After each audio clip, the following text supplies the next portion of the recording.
Аз съм Николай Иванов, счетоводител. Днес ще ви представя презентация на тема професия счетоводител, дейност по занятие, звание или призвание. Какво ще научим днес? Първо, какво означава думата професия? Каква част от живота си прекарваме в трудова заетост? Какви качества са необходими на един счетоводител? Кой извършва дейност по занятие? Как да разбираме понятието звание? Какво се крие за думата призвание? Защо е задължително да се вълнуваме от това, което правим? И така, на първия въпрос, какво означава думата професия?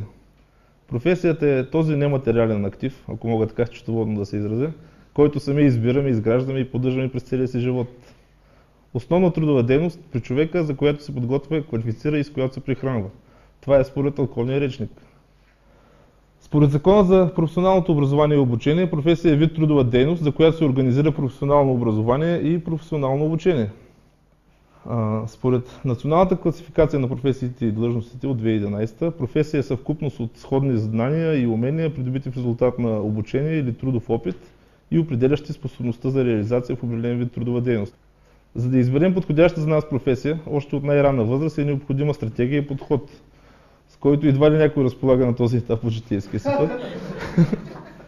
Затова и в по-голяма част от случаите това не минава без намеса на нашите родители, но не винаги желанията на двете поколения се припокриват. Много хора, по стечение на редица обстоятелства в живота, бъркат своето призвание и по-късно разбират за грешката си. Много студенти по икономика решават, че една от най-доходните и търсени професии е професията на счетоводител. Логиката е, че всяка фирма има нужда от счетоводни услуги и счетоводството е в основата на всяка икономика, било то в глобален или в много тесен мащаб. Професията счетоводител обаче не е никак лесна и не е за всеки. Счетоводството може да бъде изключително сложна и неразбираема материя за някои хора, а за други да бъде лесна и интуитивна работа. Факторите, определящи доколко за един човек ще бъде лесно да води счетоводство, включват неговите лични заложби, интереси, нивото на образование, сферата на досегашната му работа и много други, разбира се. В университета е само малка част от една широко мащабна основа, която е нужна за да станеш счетоводител. За да бъдеш добър в тази професия, преди всичко е нужно да имаш аналитично мислене и да обичаш цифрите. Аналитичното мислене е онази подробност, която разграничава счетоводителите от заобикалящия ги свят. Професията на счетоводителя е много отговорна, изключително ценена и уважавана по света. Съпроводена с стресови и доста натоварващи моменти и ако не се упражнява с огромно желание, не е възможно професионално израстване и реализация. Палитра от необходимите ни качества би могла да се опише последния начин. На първо място, мотивираност, организираност, професионален морал и етика. Трябва да уважаваме нашия труд, труда на нашите колеги, да се съобразяваме с престижа на нашата професия. Работа в екип, това тук е безспорно необходимо качество, сам човек знаете за къде е. Дисциплинираност, самоконтрол. Естествено, че контрола трябва да тръгне още от самия счетоводител. Прецизността също е едно от важните качества за счетоводителя. Концентрацията също е много необходима. Недопустимо е счетоводител да пита каква дата сме днес, колко е часа. Без въодушевлението и без да ви вълнува това, което вършите, няма как да се откъснете от скучното ежедневие на счетоводната професия и да достигнете до по-високите нива на професионалното самоусъвършенстване.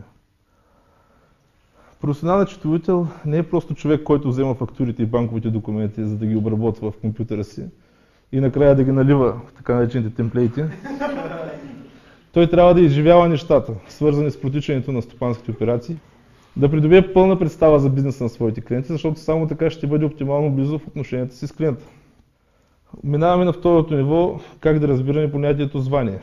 Званието може и да се приеме като синоним на думата професия или по-скоро като наименование на професия, длъжност, чин в служебната иерархия.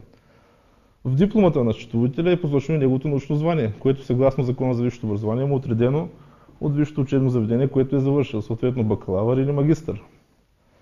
Ако лицата, придобили образованието, необходимо за упражняване на счетоводна професия, продължат и след дипломирането си да се обучават и се занимават с научна дейност, могат да достигнат до най-престижните звания – доктор и професор на икономическите науки. Пожелавам го на всеки от вас. В по-тесен смисъл, звание не отрежда и специализирания закон за счетоводството, според който след натрупване на определен период трудов стаж, пред лицето, упражняващо професията на счетоводител, се открива и възможността самостоятелно да съставя и подписва годишните финансови отчети на своите клиенти. По-високо звание може да ни отреди и самото предприятие, в което упражняваме дейността си, достигайки до стаж счетоводител или главен счетоводител, а защо не и от професионалната гилдия в лицето на Института на дипломираните експерт-счетоводители. До нивото на дипломиран експерт-счетоводител, каквато е заветната цел на повечето счетоводители. На финала, защо е задължително да се вълнуваме от това, което правим?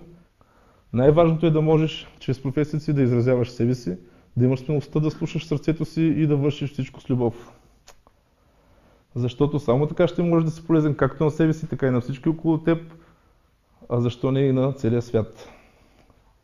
Тук на финала се сещам за едно интервю с един известен бразилски спортист от близкото минало Роналдиньо, футболист на Барселона, ако не се лъжа.